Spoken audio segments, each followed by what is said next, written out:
Ernest Hemingway has been one of my favorite authors since high school, thanks to my great high school English teacher, Dr. Fisher, at Aragon High School in San Mateo.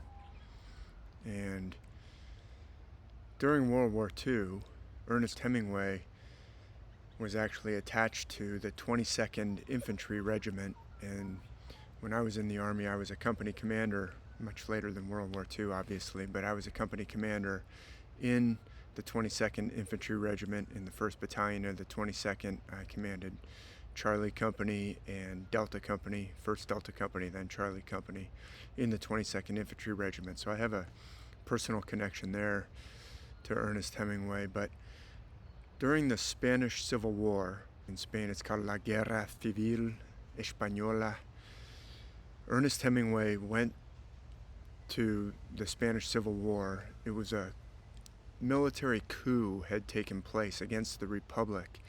The Republic that was voted in by the people in the 1930s in Spain. There was a military coup led by Francisco Franco. Then there was a civil war between those who were on the side of the Republic, the Republicans, and the fascist Franco, the Franquistas. They were actually aided by Nazi Germany and fascist Italy, and the fascists were able to hold on to power and defeat the Republicans. But Ernest Hemingway and other Americans went over on the side of the Republicans. They saw it as a struggle between democracy and fascism, and the fascists bombed civilians. Like I said, the German Nazi Luftwaffe Condor Legion bombed civilians at Guernica. So did Italian fascist Air Force planes bombed civilians, much like what is going on today in Israel. They were doing cleansing. They called it cleansing. In Spanish, the Franquistas, the fascists, called it la limpieza, the cleansing.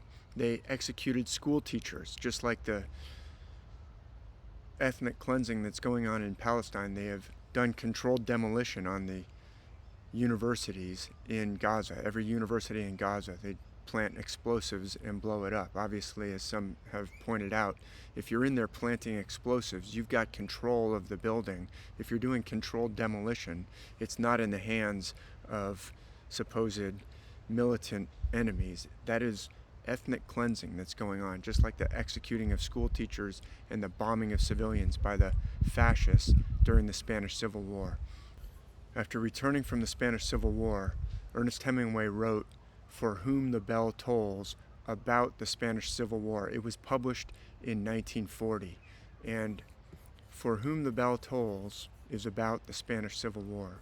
It's one of Hemingway's greatest novels, and the title of the book, he lets you know where the title comes from because he puts this poem right at the very beginning of For Whom the Bell Tolls. It's a poem by John Donne, and it is written before the standardization of English spelling in the English language. And here it is in the original spelling from the front of For Whom the Bell Tolls. Let's see why Hemingway might have put this poem at the beginning of his novel about the Spanish Civil War, and why he might have entitled his whole book on the final line from this poem. No man is an island entire of itself. Every man is a piece of the continent, a part of the main.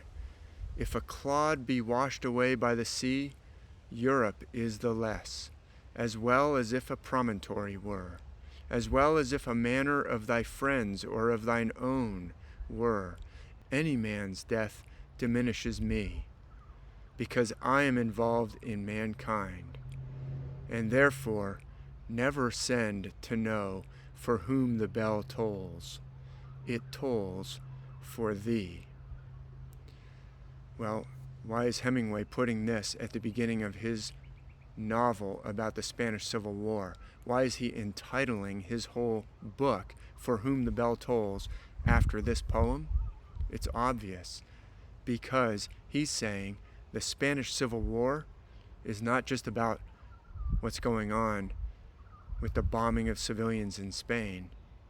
It involves you. It's about you. Any man's death diminishes me because I'm involved in mankind. So don't send a messenger to ask, who's the bell tolling for? Tolling for someone's death. It's you're involved in that death. It's tolling for you too.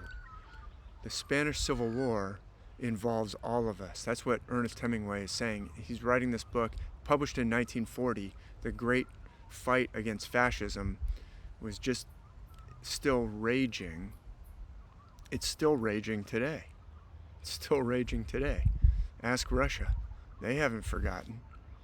They haven't forgotten the fascists and what a toll that took. And it's still going on. The bombing of civilians and the execution of innocents, the execution of doctors, the execution of journalists, the execution of teachers, the killing of women and children and fathers and brothers, innocent non-combatants. Don't ask for whom the bell tolls. Ernest Hemingway and John Donne have already told you. It tolls for all of us. We're all involved in this, and you can't look the other way.